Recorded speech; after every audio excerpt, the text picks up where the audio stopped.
Hello বন্ধুরা, আজকে আমি এটা কী রান্না করছি বলো তো। এতদিন আমরা লাউয়ের খোসা ভাজা বা ছেঁচকি খেয়েছি। আজকে আমি করছি লাউয়ের খোসা বাটা। কিভাবে করলাম, লাউয়ের খোসাগুলো কেটে ভালো করে ধুয়ে সেটা গরম জলে একটুখানি ভাপিয়ে নিয়ে তারপর মিক্সিতে রসুন দিয়ে পেস্ট করে নিয়েছি ভালোভাবে।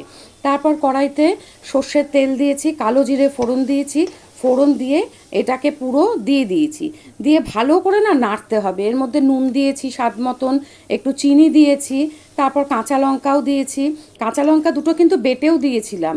আর এটা যদি নিরামিষে রসুন ছাড়া করো তাহলে এমনি প্লেন কালো জিরে আর একটু হিং দেওয়া যেতে পারে, ওটাও কিন্তু ভীষণ ভালো টেস্ট হয়। কিন্তু নাড়তে হবে অনেকক্ষণ ধরে। তারপর যখন হয়ে যাবে একটু ধনেপাতা দিয়ে ভালো করে আবার নেড়েচেড়ে এই দেখো বাটিতে করে নামিয়ে নিয়েছি। তারপর একটা সুন্দরী লাল লঙ্কা আর একটু ধনেপাতার ওপর দিয়ে ডেকোরেশনের জন্য দিয়ে দিলাম। যা ভালো খেতে লাগে না, গরম গরম এক থালা ভাত এই দিয়ে খাওয়া হয়ে যায়। কীরকম লাগলো বলো কিন্তু বন্ধুরা, কেমন? আজ তবে এই পর্যন্ত, টাটা।